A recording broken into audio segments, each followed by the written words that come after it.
Hello Fude friends, in this video I will be discussing the Koyudo Yoshiki series. I will start with two brushes that I purchased from Beautylish.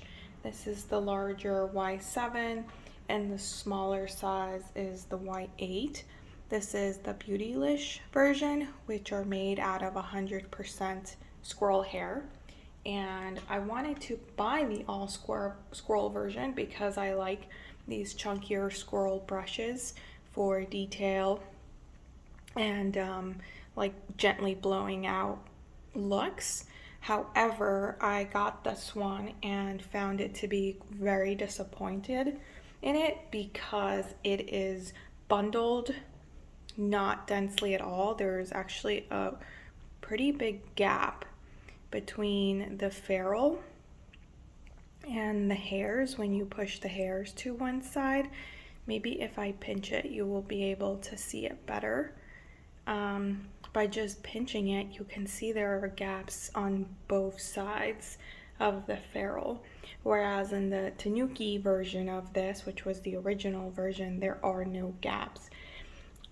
Frankly, it makes this brush useless because it has no ability to move or blend because the bristles just splay out so easily. And furthermore, if you try to use it on the side, you end up hitting your skin with the ferrule before the bristles because of how loosely packed it is. I was just completely disappointed in this brush, and it goes to show how you can't just take the same shape of a brush and apply it to a different hair type. And then I had a similar problem with the Y8, although it's not packed as loosely as the other one. This one is actually much better, but I found these hairs to be too long and too flexible for blending. I just think it's a little too pointy, and then if you use it linearly, same problem that you will hit the side of the ferrule before the hairs. You can use it, it's just not efficient, and combined with my experience with the Y7, I was frankly disappointed in both. And the takeaway is, I think this release is confusing the Beautylish specifically one, and it does not work. This shape does not work for this hair type. So let's get into the original version of this brush, and I'm just gonna stop saying original or not because every other retailer has the Tanuki version. It's just the Beautylish one that's made from squirrel. That is the outlier. I will not link it in the description box unless you're interested in the all squirrel version. Maybe you'll have a better experience, but everywhere else I've seen this brush sold under the same name and series, it is made out of Tanuki hair. And this is the Y7 large, and Tanuki is black, stands for black raccoon, and the hair is very stiff, but it's not pokey as long as you go in the direction of the hairs. This hair type is most often seen in eyebrow brushes. For example, I have here the Koyudo Z6 eyebrow brush, and this was my first experience with Tanuki hair. It is less stiff than water badger, which is another hair type often used for eyebrow brushes. This is water badger. So it's more soft than water badger, but it's still a very stiff, robust hair is probably the best way to put it. So here is the Y7. It has this glossy handle with the series name there. I really like the glossy handles. It reminds me of the Suku brushes, the Z series brushes, and I like the minimalist aesthetic. And I'm going to pinch here, and you will be able to see that there are not noticeable gaps, especially not on both ends. And I'm pressing very hard against the bristles, and there's not really a gap maybe a tiny one, but not so much that it affects the performance. In terms of usage for sensitive eyelids, I think you may find it harsh, but it's soft enough as long as you're okay only applying it in the direction of the hairs. And I think that's true even if you have sensitive skin. If you have extremely sensitive skin, maybe stay away from this one. And it's really nice for laying down shimmers and metallic and heavier, chunkier formulas. And similar to using a Weasel or Kolinsky, the Sable family hair types. That said, I personally still prefer the softness and the silkiness of Kolinsky, but I would say the performance of this hair type is more on par with less soft Sable or Weasel. I will demonstrate it with some shimmers. Here's the Natasha Denona Gold Palettes, picking up some of that brow eyeshadow.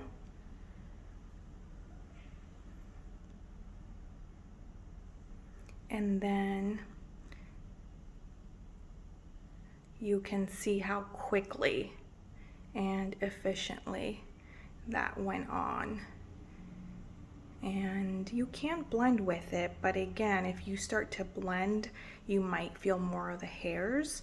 I think it's better to think of this as a lay down and use in a linear motion application type of brush. Worked very, very well. And then furthermore, where I think this hair type and this brush and brush shape really excels is with cream eyeshadows or cream products. I have here it's just like a Too Faced liquid cream shadow. I'm going to take a little bit and show how efficiently this brush is at moving liquid shadows around.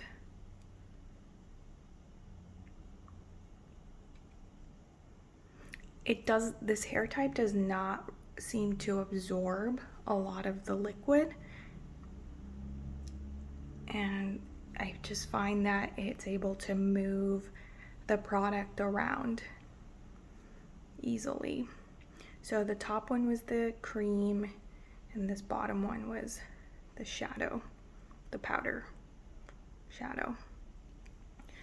Okay, moving on to the next brush. This is the Tanuki smaller brush, the Y8, same handle.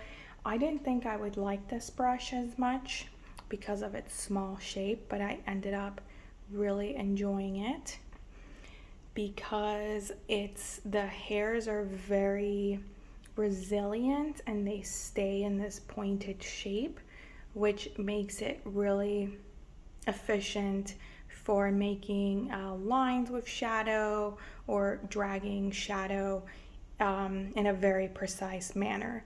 For example, dragging the lash line shadow or outer V area, you can keep the shadow in this precise, dedicated area without having it diffuse everywhere. So if you like detailed looks and detailed brushes, especially if you're looking to work with cream formulas, I think this is a great brush to have. Both of these really are very nice with cream products.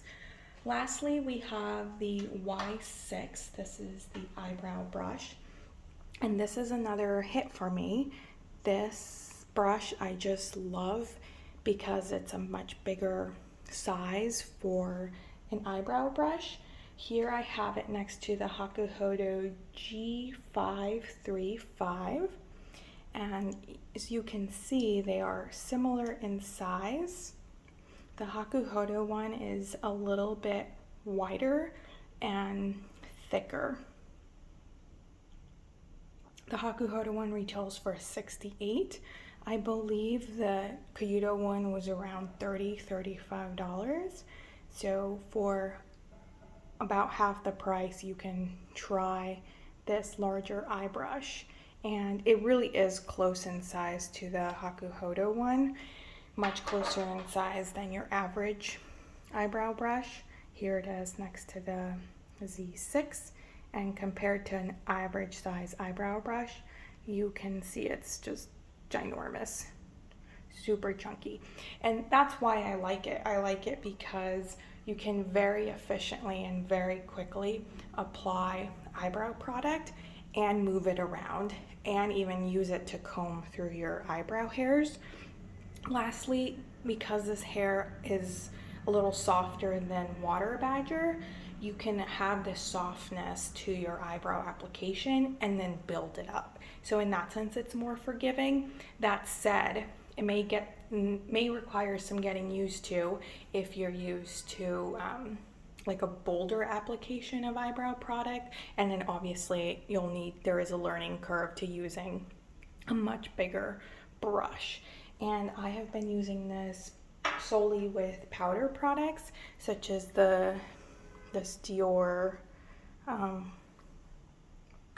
trio, and it will not fit. It's just too big to fit in some of my pots, so that is one downside to consider. But to summarize, I have been very happy with all of the brushes from the Tanuki Yoshiki series, and you should be able to buy the Tanuki version from all retailers other than Beautylish.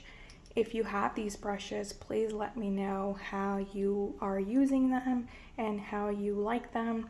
But overall, I think these are good brushes for their value, and especially if you have been looking for brushes that are more targeted for cream and liquid products. Thank you very much for watching, and I will see you all next time.